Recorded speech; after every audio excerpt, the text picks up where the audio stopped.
OpenAI just launched their own AI agents. They're available to everybody right now. I'm going to show you how to use them, and I'm going to show you practical use cases of people that are using it right now. Let's jump right into this video. So this just dropped yesterday. I put this out on X right away, right after it dropped. So if you want to get this stuff right away, follow me on X at Mark Gadala. I drop this stuff right away, so you don't have to wait for me to make a YouTube video, which sometimes will take me a day and another day to edit and things like that. So you get that info right away. And if you like this kind of content, definitely subscribe to the channel as well. I do full in-depth guides and full videos on everything that happens in the world of AI. So if you don't want to miss that, definitely subscribe to the channel. Again, this just came out yesterday. Very, very big news. Everyone's been waiting for OpenAI to drop some kind of AI agents, and this is what they came up with. It's called Operator. So if you go to operator.chatgpt.com, you can use this with a ChatGPT Pro subscription right now, which is $200 a month. It's kind of expensive. And I'm going to go over some examples in this video. So if you think it's worth it, you can go ahead and buy it and start using it. If you don't think it's worth it, you might want to wait for them to release it either for free or to their lower tier, which I think is coming very, very soon. So let's go through some examples. So they did a live stream yesterday. So I'm going to show you some of the most practical examples I saw in the live stream. I'm going to put this at 1.5x speed, so we go through this pretty quickly. So what's really cool here in this example is he actually does 4 different things at the same time. So the first thing he does is request it to go out and find tickets for him for a basketball game. So it's doing that, right? And then while it's doing that, he has it go do another task for him. So he has it find those, those 2 or 4 tickets for this basketball game. And then he comes in here and he has it do another task where he's asking it to find a tennis court, an available tennis court in the area. So he's having it go out and do this work for him, right? So instead of having to sit there and go to StubHub and find a ticket and buy the ticket and go through all that work and then going and opening Google and looking through different tennis courts in the area and finding one and booking one and all that, he's just having the AI go out and do that for him. Right? And that's what these AI agents are really good for. They're good for going out and doing tasks for you. So you don't have to spend the time, right? And time is money. We all know that, to go ahead and do this yourself, or pay an assistant or somebody else to do this for you, or VA, whatever, right? So the next task he asks us to do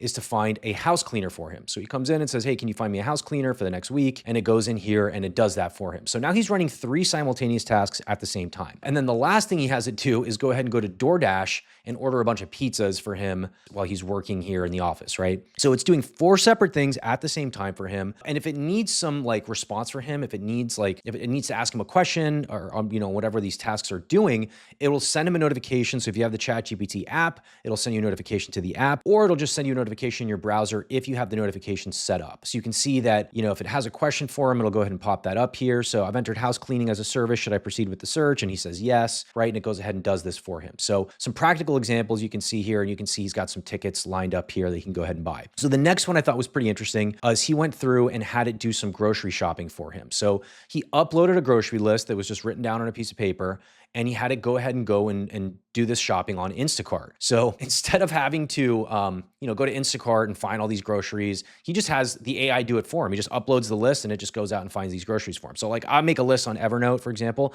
I could just take a screenshot of that Evernote list and upload it here to Operator and have it do this work for me and go to Instacart. Now, this is next level laziness, right? Or I guess if you're extremely busy, just next level time saving. Because if you think about it, skipping going to the grocery store, right, is why we're using Instacart to save, that hour or whatever to go to the grocery store and get your groceries. Now we're saving the 5-10 minutes to even open the Instacart app and actually, buy the groceries. So now it's like we're doing all of this with just uploading it, and we're saving all the time possible to do this. And if you're a very busy person, this is a huge time saver, right? So you can see it goes through here. It actually does this shopping for him. And it actually gives you a list of what it's doing, right? Accessing Instacart, selecting Gus's Market, using search bar for eggs, selecting organic eggs, adding to cart, et cetera, right?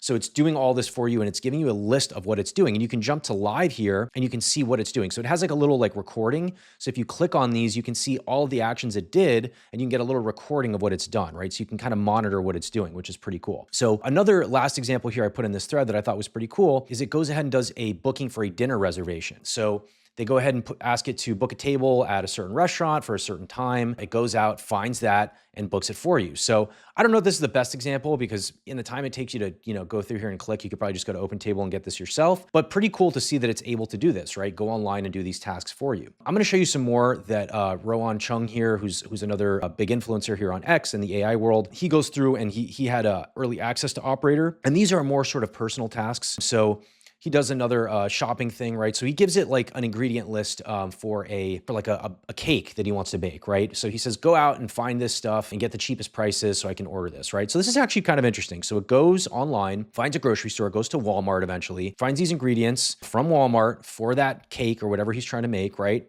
Adds them to the cart and purchases it for him. So that I can see being a pretty big time saver, right? Using it for something like that. He has it go out and book and look for information on a trip. So he wants to go to Austria, he wants to spend $1,000 and he wants it to do some research for him here. So this is pretty cool. It's kind of like a travel guide. It's going to do some research for you. And I think this kind of AI agent stuff is going to displace a ton of these AI-based apps that are out there right now. There's so many AI apps for all these different kinds of things, right? I think this is going to displace a ton of them once these start to get really mainstream. And obviously when ChatGPT releases it, it goes mainstream. Another example here he has is crypto research. So he wants to learn about cryptos that are promising because he wants to, invest in crypto right now. That's like the new hot thing. And it goes out and it finds some AI agents, which are like very hot in crypto right now, these AI agents. And it starts to talk about some of the big ones and how they're doing, if you should potentially buy them, right? I think then it goes into like the Trump meme coin launch, which was a huge deal. I just made a video on that, by the way. So check that out on my channel if you're interested in that Trump meme launch. Pretty big deal. I think it's changing the crypto world completely. So yeah, pretty cool stuff. You can see it booking a flight for him here. So, he says he wants to book a flight. He goes ahead and books a flight for him. That could save you 10, 20 minutes of time easily. Scheduling an appointment, researching a good birthday gift for his mom. I thought this was actually a pretty cool one also. So again, these are a lot of personal tasks, which I think can be time savers. But personally, I think that where this is going to have the most value is in a business aspect, right? If I'm running a business and I want to save time and money by going out and having this AI do like lead research, right? Going out and finding leads for my business, cataloging those leads, reaching out to the leads with like pre-built templates, responding to them in the tone that I want it to respond in. So I think that is going to be a bigger use case for these AI agents. And I made a whole video on that as well, by the way. So check that out on my channel. It's, one of my latest videos, right before this on AI agents. So really, really useful info there. So again, if you want to use this, you're going to go to operator.chatgpt.com. You're going to have to pay that $200 a month right now. That will come down eventually. So I'll probably make an update when that does. So if you like that and you want to follow that, definitely subscribe to this channel. Drop a comment. I'd love to hear what you have to say about this, where it's going, how AI agents are going to affect the workforce, how they're going to affect how people get things done. I think it's going to have a huge effect on the world. And like this video as well if you like this content.